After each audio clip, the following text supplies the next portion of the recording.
Hi guys, my name's Lindsay and welcome to my first ever YouTube review video.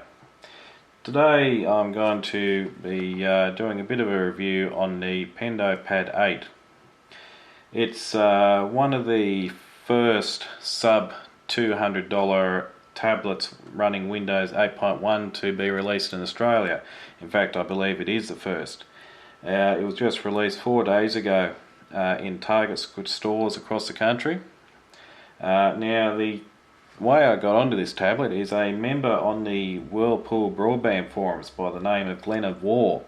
He posted a question about it, stating that he'd seen it in the latest Target catalogue and asking if we believed it was any good. And when I saw it there, I thought I had to get one and I had to play around with it. So I got one, and this is it here. And I'm going to try and do a bit of a talk about it and run it through some basic benchmarks. And also I have my original Surface RT tablet here, which is the first generation Surface, and I'm going to try and compare it a little bit with that. It's not exactly a apples to apples comparison, but the Surface RT is the only other tablet I got here, and it's my day-to-day work tablet that I use every day of the week. For work as well as personal stuff, and so I'm going to try and compare it a little bit performance wise, how it stacks up against this Pendo Pad, and how it generally feels to use. Now, the Pendo Pad is based on a Intel Atom Z3735E CPU. The base clock speed is 1.33 GHz, but with Turboboost it does peak up to 1.83 GHz. It's got an 8-inch IPS display. The resolution of the display is 1280 by 800, which gives an effective aspect ratio of 16:10. It's got 1 gig of RAM, which is actually the maximum that this particular Atom CPU model supports. It's got a 16 gig flash drive it has. It's got a 2 megapixel camera on the front and back. It supports wireless A, B, G and N, as well as Bluetooth 4.0. It's got a micro SD card slot, which is actually important with how small the onboard drive is. It supports USB OTG, or USB on the go. It's got a, I think it's a mini HDMI slot as well, so you can just plug a adapter cable into it and run it straight out to your TV. And it's running Windows 8.1 with Bing, which is pretty much the same as Windows 8.1 standard. And you can install general desktop applications on this tablet as a result, because it is just running effectively standard Windows 8.1. It's not running Windows RT, which only supports apps from the Windows Store. Also with the tablet, it comes with this voucher, which is a voucher for 1 year subscription to Office 365 Personal. Now, Office 365 Personal, you can install it on one tablet and one PC, which is actually quite a big bonus, which means you can have one copy on here, and if you have a laptop or a PC, you can also install a full copy of Office on that machine under the same subscription and use them both. Office 365 Personal comes with Word, Excel, PowerPoint, OneNote, Outlook, 1 terabyte of OneDrive online storage, and 60 Skype World minutes every month. Now, in the box, of course, I had the tablet, had a quick start guide, which was pretty much useless because the language in it was at best mediocre, but it's got some pretty pictures. A bit of a basic walkthrough on some of the features, mainly about the Windows 8 start screen and Metro interface. It came with a standard USB to micro USB cable, and the one that I was surprised, which I thought was a nice touch for such a cheap device, was a USB OTG cable.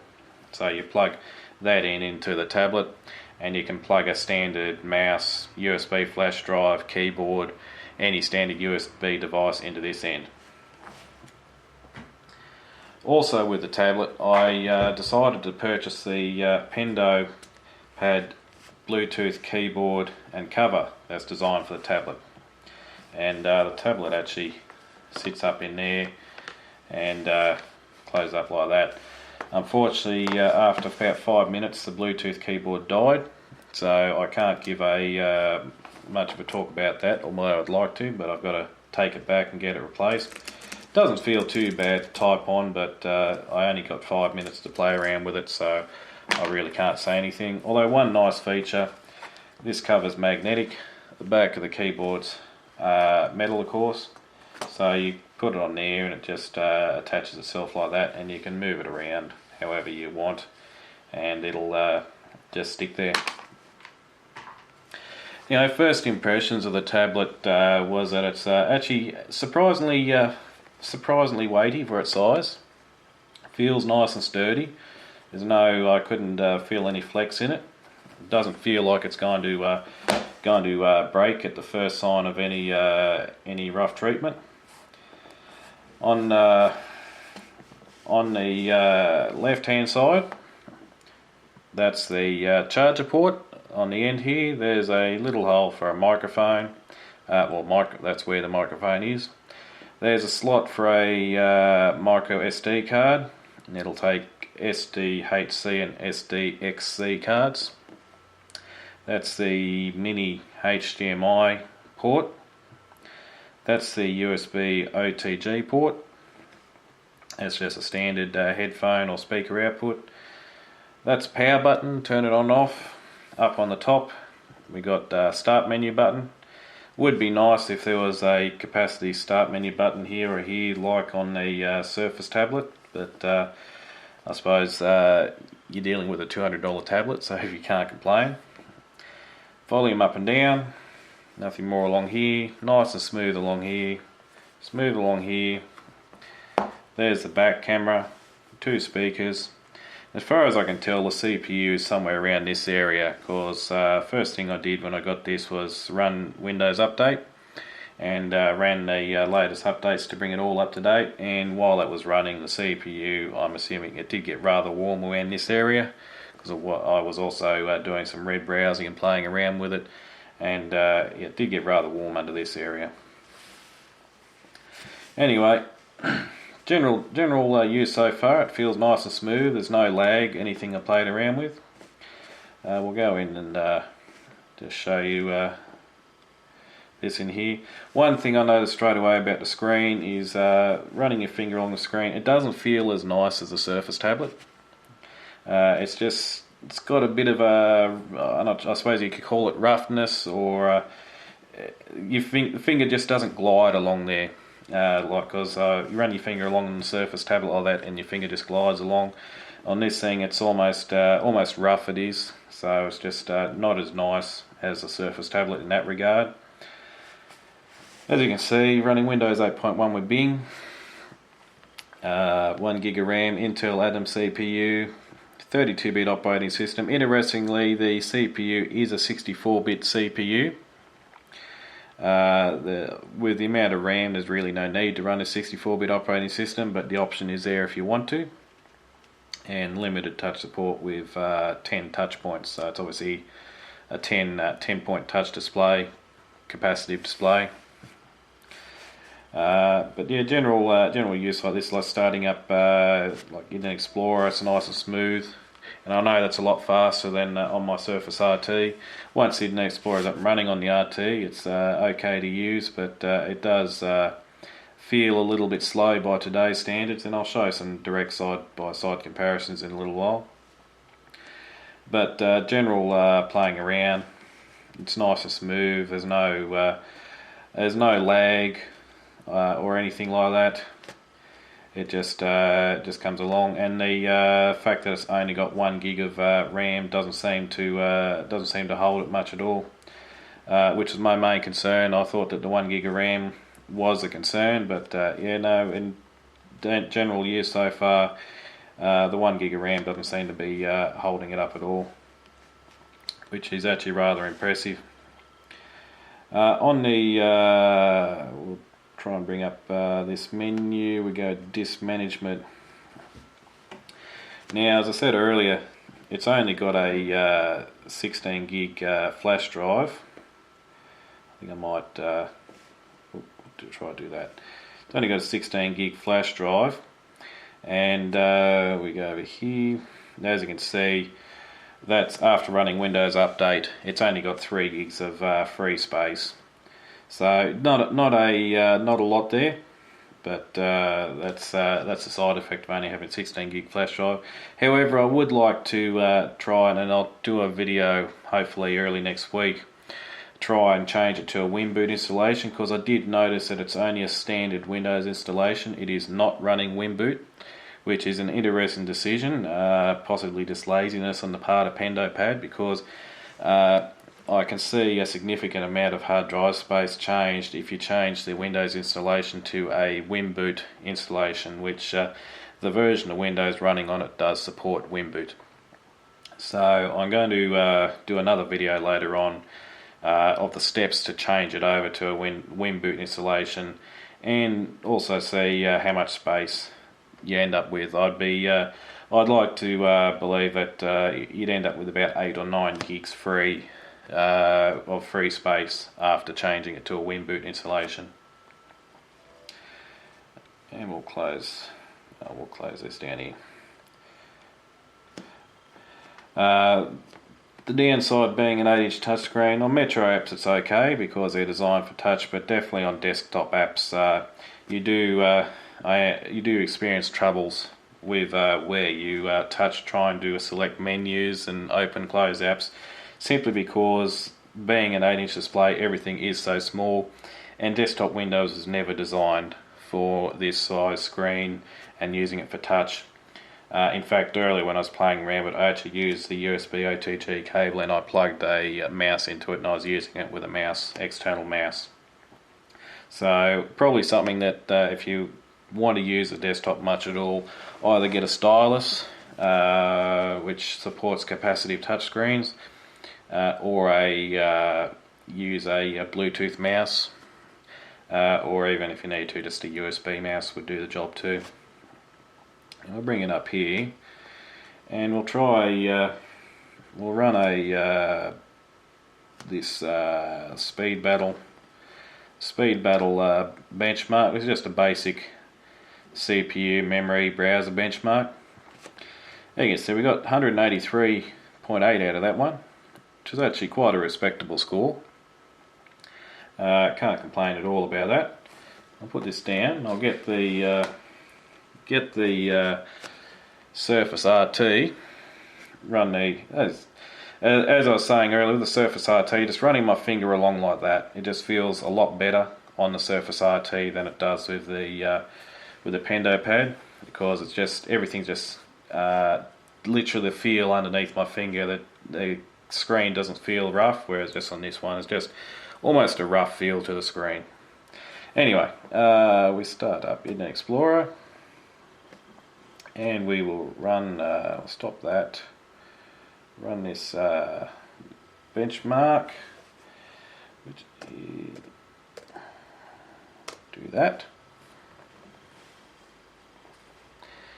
And as you can see on the Surface RT, it's nearly half the speed. So the Pendo Pad, the Atom CPU on the Pendo Pad just leaves the Surface RT CPU so far behind. The Surface RT comes with a 1.3 gigahertz Tegra 3 quad core, as far as I can remember, which is an ARM-based CPU. And the Surface RT also has 2 gig of RAM, so it's got double the RAM of the Pendo Pad. But the CPU performance of the Atom CPU of the Pendo Pad is just so far out in front of the Surface RT that it just completely leaves it behind. And the same with the graphics. The Pendo Pad has Generation 7 Intel HD graphics, which are much more powerful than the graphics in the Surface RT. And again, just completely leaves it behind.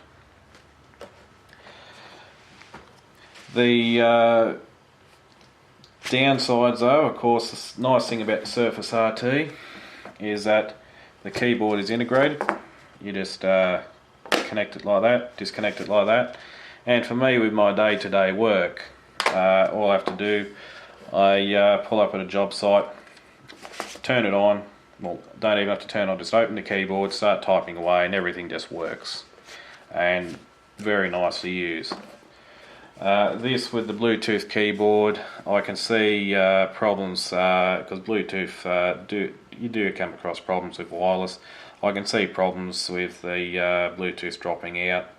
It's not just a case of flipping it open, using it, away you go. So I can see a big issue there.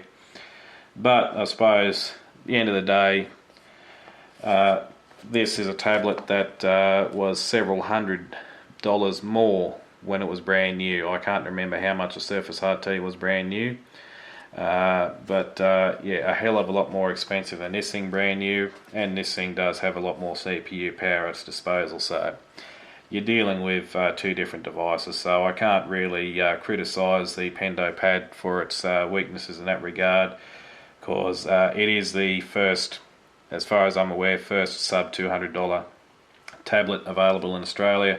And it does come with the full copy of Office 365 Personal for 1 year. So you can't complain. As I said, the Office 365 Personal is worth $9 a month currently, or $89 a year. So if you take that off it, well, then the tablet becomes a very cheap tablet. I think that mainly covers all that I can really cover in this quick video review at the moment. As I said, I'll do a video later on, hopefully later on this week, or maybe next week, and we'll go through the steps of a WinBoot installation and see how much space that you can save on the drive by changing it to a WinBoot installation. One thing I will show quickly, which I don't believe I showed, is the camera, which that's the as you can see, not a real great camera. You're not going to win any awards with it, but it is only a 2 megapixel camera. But you do have the camera on the front and the back. So if we do that, change camera, and oh, there's my ugly mug.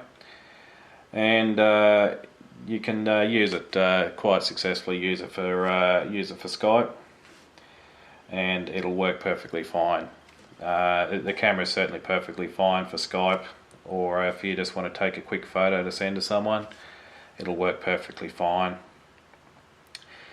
I can't think of anything else. I think that's mainly covered it, so I'll leave it there. I will. Thanks for watching. As I said, this is my first ever video review, so I do apologise for the amateur aspect of it, and I do hope that you find it in your hearts to forgive me for that. And if you have any further questions, just join the thread on the Whirlpool Forums, and I'll do the best I can to answer. Wish I could give you some information on battery life. I know the Surface RT works a full day with work. For me, I've never once run the Surface RT flat in a day, in an average day's work. I'm going to take this with me to work tomorrow, and I'm going to try and use this instead of the Surface RT, and I will see how it compares and see what sort of battery life I get out of it. The specifications say it's got a 5,000 milliamp hour battery, and on the website it says up to 8 hours. So I'll see what I get out of it and see how I go. Anyway, thanks for watching.